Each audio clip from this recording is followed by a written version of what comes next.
Hi everybody. I want to share today about the rest that only comes from belief. Hebrews 4 verse 1 to 2 says that God's promise of entering his rest still stands, so we ought to tremble with fear that some of you might fail to experience it. For this good news that God has prepared his rest has been announced to us just as it was to them, but it did them no good, because they didn't share the faith with those who listened to God. For only we who believe can enter his rest. As for the others, God said, in his anger I took an oath, they will never enter my place of rest, even though this rest has been ready since the world began. We know it is ready because of the place in scriptures where it mentions the seventh day. On the seventh day, God rested from all his work. But in another passage, God says they will never enter my place of rest. So God's rest is there for people to enter. But those who first heard this good news failed to enter because they disobeyed God. So God set another time for entering his rest, and that time is today. So when Moses took the people into the wilderness to go to the promised land, when they got there, the people refused to enter because they heard about the giants. They didn't trust God to take them in and do what he promised. Their eyes were on the problems, not on God and his promise. So they didn't go in. They didn't go in because of unbelief, because of lack of faith, trust. So what about us?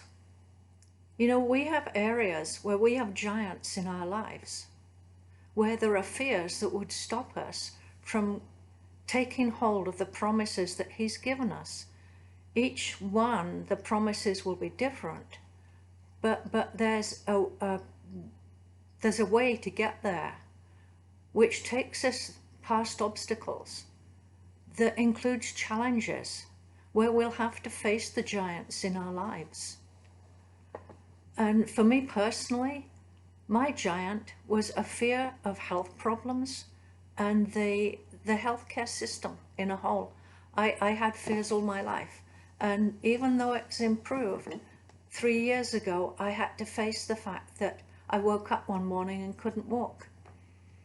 And after a while, I went to the doctors, I did physio, I did everything I knew how, including prayer, to make it better. And it didn't get better, it got worse. And this lasted 3 years. And eventually I saw a specialist and he told me I needed a hip replacement, which was really not what I expected. And I had to face that. And, you know, all of this time I had prayed for healing. And so because I hadn't been able to walk, I had lots of time to talk to God, to sit with him, to sit in his presence and talk to Jesus about what was going on. And I said, well, how come you haven't healed me? Because I believe in healing. I believe you're capable of healing. I believe healing is for me. So why not? And what he told me was, because it's more important for me that I make you whole than healed. And he said, if you're whole, the healing will come. So for me, that was an eye-opener. It was unexpected, but I understood it. Because I absolutely agreed I could have been healed perfectly, but would still have the fears. So I knew he was going to deal with my fears.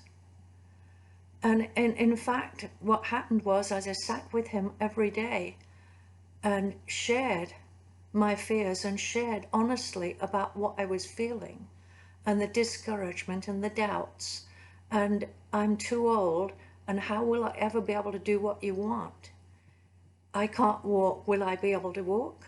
Will I be able to do what you've called me to do? Will I fulfill my purpose?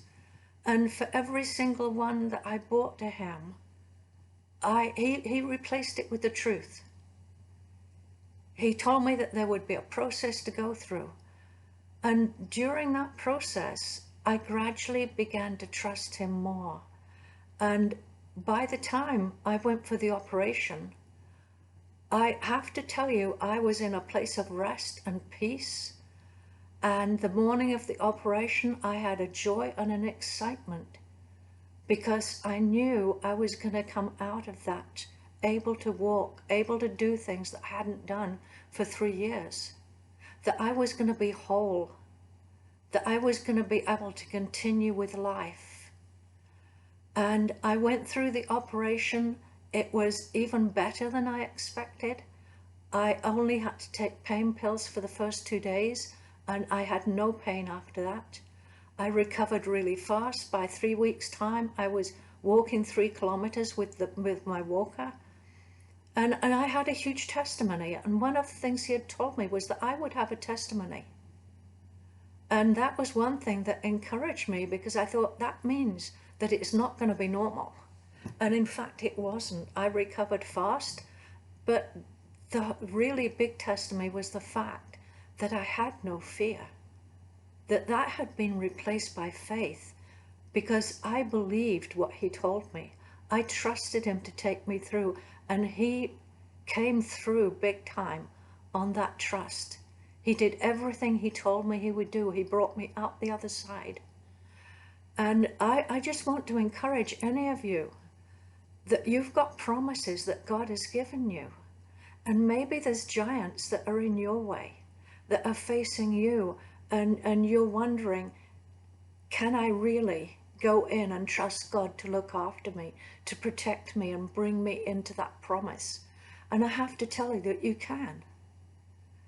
Go to him, talk to him, share honestly about your feelings, about your fears, about your doubts. Share it all with him, but wait on him. Wait for him to answer you. Wait for him to talk to you, because he will give you the truth and he will bring you through. And I just encourage you to go forward, to trust him, to keep going and take hold of the promises, and you will come through, because he's in you, he's with you, and he will bring you into that place of rest. It will be a new day for you. And I just bless you with the ability and the grace to trust him and to work through that process, to be able to come into that place of rest. Bless you. Bye for now.